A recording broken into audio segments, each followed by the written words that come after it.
Assalamualaikum warahmatullahi wabarakatuh. Waalaikumsalam warahmatullahi wabarakatuh. Alhamdulillahirabbil alamin wa bihi nasta'in wa ala umuri waddin.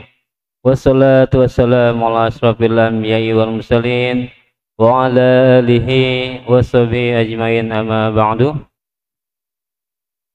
Pada para jamaah yang sudah hadir, mohon untuk terlebih dahulu mengisi saf depan karena acara ini akan kita mulai.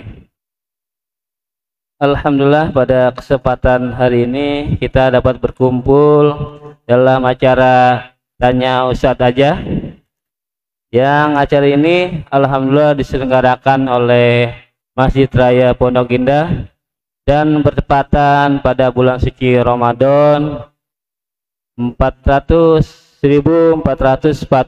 Hijriah. Baiklah, pada hari ini yaitu memasuki hari ketiga yang akan diisi oleh Ustadz kita, yaitu Ustadz Dr. H.C. Rusmono HY SPDI. Beliau ini sudah mengisi pada acara sebelumnya, jadi kita tidak perlu lagi untuk memperkenalkan beliau karena sudah ada yang sebelumnya ya Pak Ustadz ya. Ya sekarang gimana sekarang kabarnya Pak Ustadz? Kabarnya sekarang gimana Pak Ustadz? Baik selalu, alhamdulillah. Baik Pak Ustadz. Alhamdulillah selalu sehat. Alhamdulillah. Tadi gimana di perjalanannya? Kan tadi hujan kayaknya Pak Ustadz. Ya sedikit gerimis. Ciputat Pondok Indah nih gerimis. Ya alhamdulillah. Pak Ustadz alhamdulillah sudah hadir di sini. Dan sebelum tausah kita mulai, kita istirahat dahulu. Kita akan kembali setelah video berikut ini.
Baiklah, setelah kita mendengarkan video tadi, kita akan masuki yaitu tausiah yang akan dibawakan oleh Ustadz Dr. Haji Rusmono HY SPDI. Waktunya kami persilahkan. Bismillahirrahmanirrahim. Assalamualaikum warahmatullahi wabarakatuh. Waalaikumsalam warahmatullahi wabarakatuh. Alhamdulillah. Wassalatu wassalamu ala rasulillah wa ala alihi wa sahbihi wa mawala amma ba'du. Para jamaah dan pemirsa yang dirahmati Allah, shaimin shaimat, kita jumpa lagi di talkshow Tanya Ustadz Aja. Terima kasih Bang Ojak yang sudah membuka untuk talkshow pada hari ini. Ngomong-ngomong, apa temanya, Bang? Temanya hal-hal yang wajib bagi orang yang berpuasa. Baik, hal-hal yang wajib bagi orang yang sedang berpuasa. Baik, kalau gitu kita bahas dulu apa itu pengertian puasa tentunya. Ya. Puasa adalah menahan diri kita dari makan dan minum dan hal-hal yang bisa membatalkan puasa, mulai dari terbitnya fajar hingga terbenamnya matahari. Dan ini sesuai dengan yang difirmankan oleh Allah Subhanahu wa taala dalam surat Al-Baqarah ayat 187. A'udzu billahi minasyaitonir rajim. Wa kulu washrabu hatta yatabayyana lakumul khaytul abyadu minal khaytil aswadi minal fajr summa atimus siyama ilal lail. Dan makan minumlah hingga terang bagimu benang putih dan benang hitam, yaitu fajar. Kemudian sempurnakanlah puasa itu sampai datang malam. Jadi dari pengertian ini, puasa itu adalah menahan godaan kita dari makan dan minum, serta nafsu kita dari hal-hal yang bisa membatalkan puasa itu sendiri. Mulai dari terbitnya fajar sampai tenggelamnya matahari, yaitu waktu maghrib.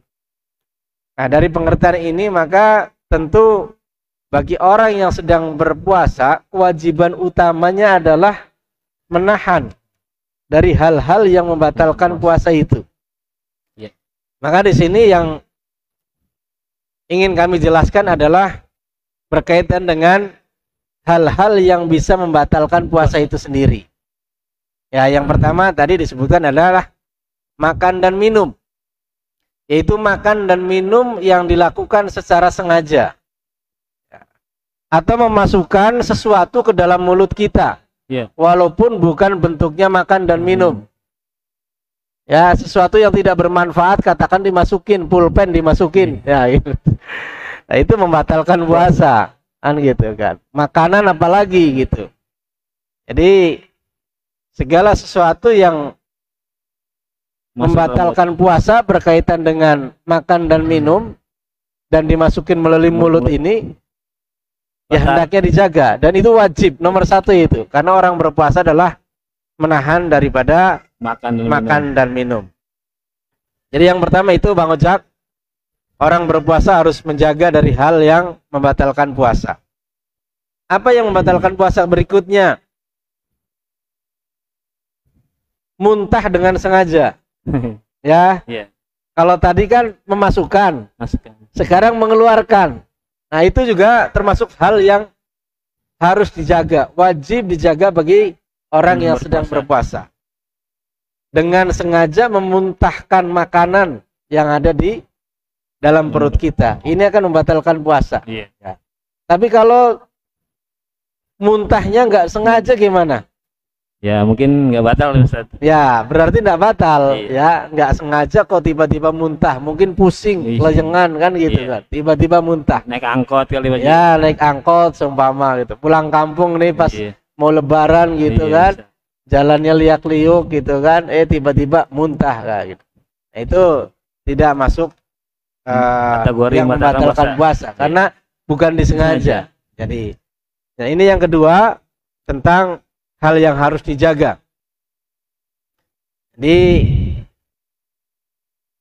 kalau muntah dengan sengaja atau tadi makan dengan sengaja sedang berpuasa kan jadi batal. Karena keadaan sadar aja. Iya. Nah, kalau batal ini harus dibayar. Harus dikodok. Ganti. Iya, diganti. Lain waktu itu, di lain hari itu. Makanya harus benar-benar dijaga, jangan sampai kita puasanya batal. Itu yang kedua. Yang ketiga, yang membatalkan puasa itu adalah haid dan nifas buat wanita nih. Maka orang yang sedang haid dan nifas setelah melahirkan itu diharamkan untuk berpuasa. Jadi sholat juga Pak Ji? Ya, termasuk sholat di dalamnya. Jadi orang yang sedang haid dan nifas ini tidak diperkenankan untuk berpuasa. Ya, bagi orang yang haid, ya tentu karena tidak berpuasa maka di waktu lain dia Ganti. harus mengganti, mengqadha, ya. Gitu. Ya, begitu pula dengan orang yang sedang nifas, gitu kan. Sesuai sama Ya. jumlahnya Pak Haji ya. Betul gitu. Ini yang ketiga. Yang keempat itu yang membatalkan puasa ini harus dijaga betul. Jangan sampai mengeluarkan mani dengan sengaja. Ya, gitu kan. Jadi ini laki-laki khususnya itu, ya, harus betul-betul menjaga betul. Jangan sampai mani itu keluar dengan sengaja, ya. Yang berikutnya yang harus dijaga wajib saat berpuasa adalah ya dijaga puasanya, jangan sampai Batal. punya niat mau batalin gitu. Ya, siap. Saya mau batalin aja nih puasanya nih. Nah, itu batal jadinya kalau niat mau batalin puasa. Gitu, sengaja niat membatalkan puasa. Walaupun nggak Ya walaupun nggak makan, walaupun nggak minum, gitu nggak boleh itu. Makanya nggak boleh main-main. Lagi puasa kok, saya mau batal aja. Jadi niatnya ya, inna amalu biniat ya. Iya betul, innamal a'malu binniyat, dari situ. Jadi sesungguhnya tergantung daripada niat kita. Wa innama likulli imri'im ma nawa. Setiap orang itu tergantung dengan apa yang ia niatkan. Kalau niatnya batal, ya batal. Oh, begitu. Dan wajib qadha, Bang. Iya, walaupun nggak melakukan makan dan minum. Lah ya karena sudah batal. Karena sudah ada niatnya itu. Sudah batal. Iya, gitu. Itu salah satu hal juga yang harus dijaga. Dihindari. Wajib dihindarin bagi orang yang sedang berpuasa, niat batalin puasanya. Nah, ini yang terakhir nih. Yang bahaya banget nih. Apa? Lagi puasa yang harus dijaga adalah jima. Bersetubuh. Suami istri sengaja siang hari gitu bersetubuh. Jima. Walaupun sudah bersuami istri ya. Lah iya, halal di malam harinya, sama seperti makan minum, halal sebetulnya makan minum. Tapi karena sedang berpuasa jadi haram, tidak boleh dimakan. Begitu pula dengan berhubungan badan, jima. Dan ini bahayanya kalau dilakukan dengan sengaja ini ya yaitu ada harus dia qadha dan harus membayar kafarat, membayar denda, Bang. Oh, dendanya itu apa aja? Dendanya apa? Oh, berat. Dendanya itu harus bayar utang selama 2 bulan berturut-turut. Bayangin itu. Iya, dendanya itu. Ya. Yang kedua, dendanya kalau tidak mampu itu memerdekakan budak. Yang pertama memerdekakan budak dulu. Ya, pada zaman Nabi itu ada kisahnya itu. Ada seorang laki-laki datang kepada Rasul, dia tiba-tiba menyampaikan perihal tentang dia berjima dengan istrinya. Ya Rasul, saya celaka nih. Celaka kenapa? Saya siang hari habis berhubungan badan sama istri saya. Loh, kan gitu kan? Iya. Nah, akhirnya Nabi menyampaikan, nah kamu batal puasanya dan kamu harus membayar kafarat. Apa kafaratnya ya Rasul? Yang pertama, memerdekakan budak. Nah, itu kan berat banget itu. Berapa biayanya zaman dulu budak itu? Harus beli, harus dibayar. Yang kedua, kalau nggak mampu adalah puasa 2 bulan berturut-turut di luar bulan Ramadan. Kira-kira kuat nggak tuh? Ya, nggak kuat wajib. Ya. Yang wajibnya aja kita masih. Kalau nggak bisa, ada pilihan ketiga. Apa itu wajib? Memberi makan fakir miskin sebanyak 60 orang. 60 orang. Nah, itu. Selama berapa hari ini? Setiap orang miskin mendapatkan 1 mud makanan. Oh, 1 ya. piring gitu. Ya, pokoknya 1 piring lah, kasih makan sehari itu. Jadi kasih makan untuk 60 orang. 60 orang setiap hari.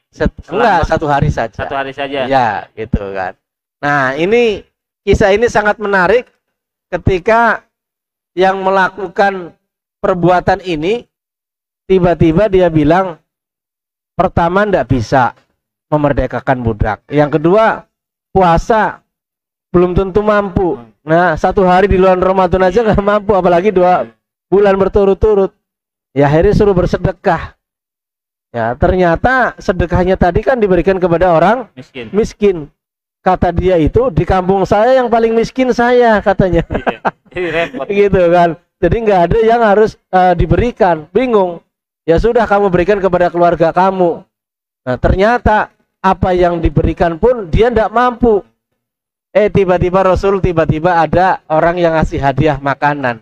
Akhirnya makanan itu diberikan kepada Keluarganya. orang yang tadi lapor tadi. Ya sudah, nih kasih kamu buat keluarga kamu, malah dapat hadiah tuh pada teman. Itu kisahnya ya, tentang orang yang berhubungan badan di siang hari. Jadi kira-kira ini 6 hal yang harus dijaga betul bagi orang yang Berpuasa. sedang berpuasa. Ya selebihnya ya tentu kita menahan nafsu kita.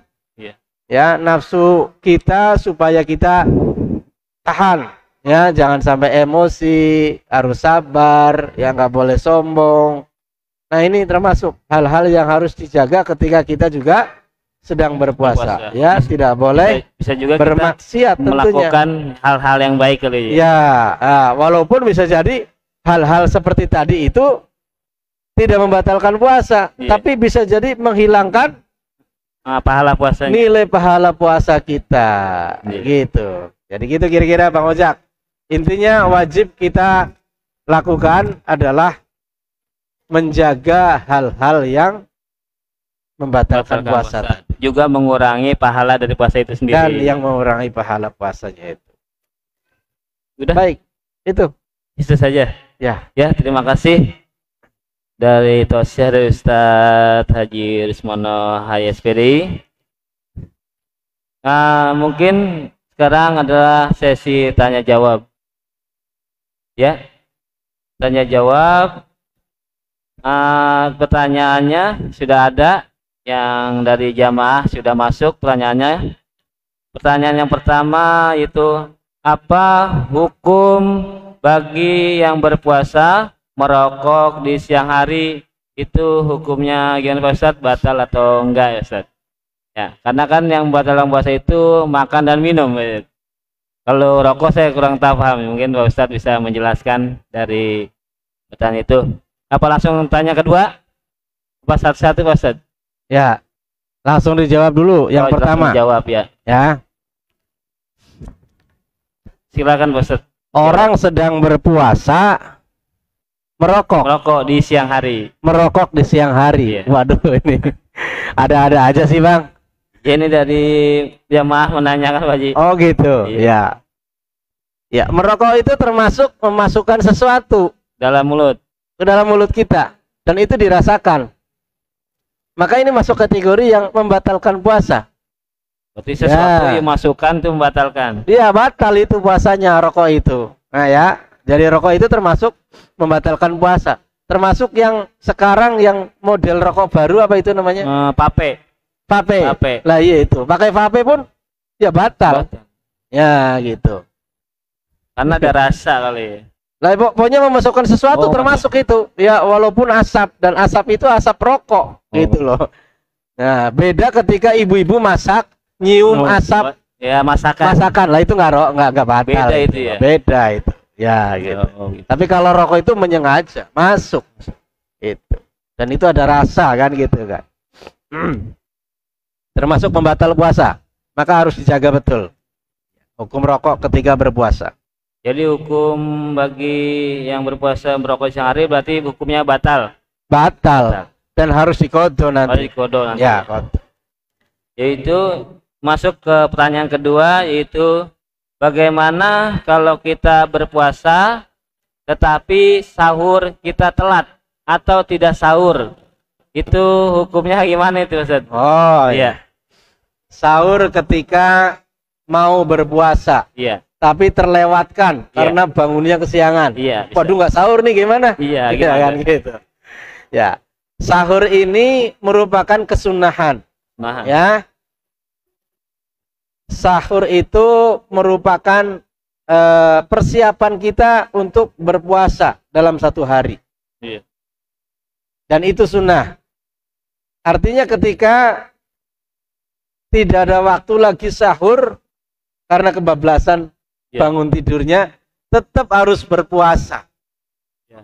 Karena wajib. Walaupun nggak sahur. nggak sahur gitu ya. Dan yang terpenting adalah niatnya. Baik lagi tadi kita Ya, niat. makanya biasanya niat puasa itu dilakukan setelah sholat taraweh. Niat dulu tuh supaya tidak kebablasan. Iya. Gitu. Berarti kalau wajib mau puasa wajib, sahur mah sunnah. Ya, sahur sunnah. Jadi Nggak walaupun wajib. tidak sahur tetap harus berpuasa. Harus tetap berpuasa. Ya, cuman sayang ya waktunya jadi hilang. Hilang. Nah, waktu sahur itu kan waktu berharga. Iya. Ya, makanya kata Nabi, bersahurlah walaupun seteguk minuman. Iya. Nah, gitu ya kan. Karena Atau sebiji korma kan gitu kan. agar mendapatkan pahala dari sunnahnya tersebut. Nah, betul. Selain berpahala juga kita mempersiapkan diri jadi laparnya nggak kepanjangan. Iya. Gitu kan. Gitu. Jadi tetap harus berpuasa, Harus berpuasa. walaupun nggak sahur. Gitu, Jadi sahur enggak sahur bagi kita harus tetap berpuasa karena tergantung dari niatnya. Pak. Betul. Udah, terima kasih Pak Ustadz atas pertanyaan-pertanyaannya. Karena waktunya sudah habis, kan? Masih ada lagi pertanyaan? Dibaca pertanyaannya? Kalau kita berpuasa tetapi kita berjalan jauh atau musafir, atau itu kira-kira berapa kilometer batasnya, misalnya gitu, berapa jauh, apa dari sini ke Bandung, apa ke Bogor, Iya. apa kemana gitu kira-kira Pak Ji.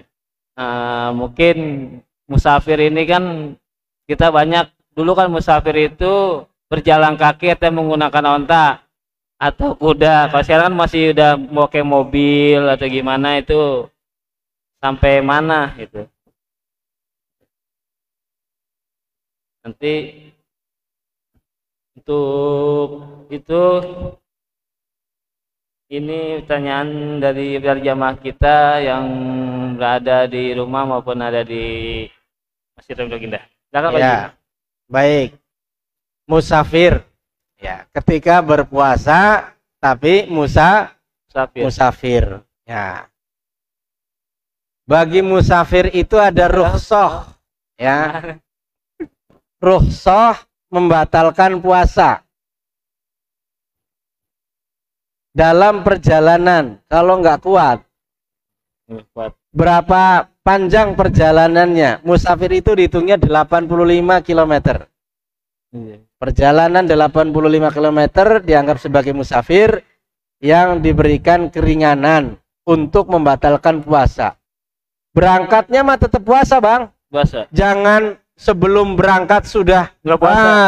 Saya mau musafir nih, nggak boleh. Oh. Harus tetap puasa. Jadi katakan saya ini pulang ke Purwokerto, kampung saya. Ya. Saya harus niat puasa tetap. Iya, iya. Karena belum tentu sampai perjalanan ke Purwokerto musafirnya, kan begitu kan? Betul, betul. Iya, jadi tetap harus kita niat puasa sepanjang perjalanan. Nah, lebih bagusnya lagi musafir itu ya tetap Tetap menjaga puasanya.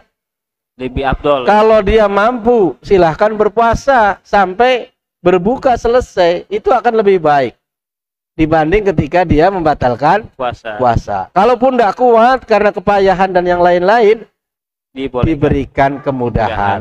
Dan itu harus diganti di hari Yang lain. yang lain. Gitu, Oh. Bang. Ya, tetap harus berpuasa, Bang. Berpuasa. Musafir itu harus tetap berpuasa. Ini ada masuk lagi pertanyaan. Alhamdulillah banyak pertanyaan-pertanyaan dari jamaah kita nih Pak Ji.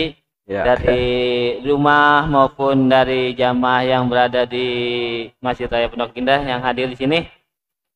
Jadi pertanyaan selanjutnya yaitu, apakah gosok gigi di siang hari membatalkan puasa atau tidak? Jadi pertanyaan ini dari jamaah kita yang hadir. Jadi Ya. apakah gosok gigi di siang hari dapat membatalkan puasa? Silakan Ustaz. Gosok gigi saat berpuasa dilakukannya siang Siang hari. hari. Gosok gigi ini tidak membatalkan puasa, Pak. Oh, tidak. Ya.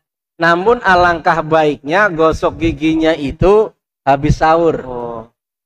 Sebelum imsak lah. Iya, bagus banget itu. Kan kita dikasih waktu imsak, menahan. Nah, Jadi ada waktu 10 menit berhenti sebelum imsak. azan subuh. Azan subuh. Nah, itu digunakan kesempatan waktu untuk Bergosok bersih-bersih. gigi. Salah satunya adalah gosok gigi. Sehingga tidak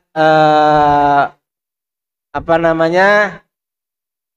Dikhawatirkan. Ya, tidak dikhawatirkan gitu kan. Ya. Di siang harinya kita jadi gimana gitu Iya. kan. Itu lebih baik seperti itu. Kalau itu kan kalau bersikat gigi, bagaimana kalau itu memakai siwak? Itu apakah sama, apakah beda? Misalnya pakai siwak aja. Siwak. Ya.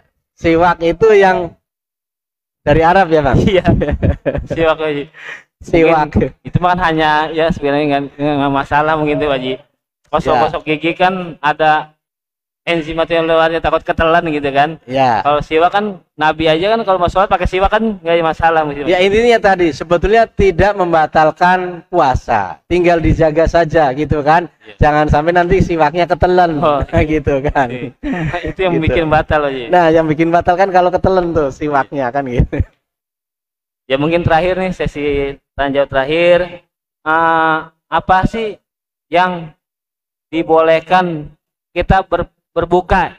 Yang sunnah itu apa Haji? Yang berbuka itu seperti apa gitu, misalnya apa donat, apa ya apa Haji, mungkin bisa diperjelaskan itu. Iya. Ya, untuk berbuka puasa ya yang bagus itu kurma. Oh, kurma Haji. Ya, karena kurma itu mengandung banyak manfaat. Kemarin kan saya share itu manfaat tentang kurma, ada Iya, 8 macam itu. Bisa dibaca itu. Ya, salah satunya bisa meningkatkan kemampuan kita untuk berpuasa. Saat buka, saat sahur, kurma. Kurma. Nah, dan saya suka banget Bang kurmanya, Bang. Iya. Biasanya kalau saya kurmanya itu ambil 3 biji, saya bejakin di air. Jadi diminum dengan air sehingga tidak terlalu manis. Iya. Biar Gitu. biar juga cepat larut gitu Haji. Ya, cepat larut juga gitu. Tapi apapun yang kita makan untuk berbuka puasa ya boleh-boleh saja. Boleh saja. Ya. Misalnya kalau kita nggak ada kurma bisa pisang kalau Iya, ya boleh silahkan. Yang boleh ya. manis-manis saja ya. Ya, yang manis-manis. Ya. Ya, mungkin itu saja. Alhamdulillah sudah banyak pertanyaan-pertanyaan dari para jamaah yang berada di rumah maupun pertanyaan yang ada jamaah di Masjid Raya Pondok Indah ini. Cukup sekian karena waktu sudah habis. Dari kita akhiri ini saja. Mungkin Pak Ustadz ada doa untuk ini. Baik, kita tutup saja dengan doa kafaratul majlis. Subhanakallahumma wa bihamdika asyhadu an la ilaha illa anta astaghfiruka wa atubu ilaik. Terima kasih. Mudah-mudahan kita ketemu lagi di kesempatan lain. Assalamualaikum warahmatullahi wabarakatuh.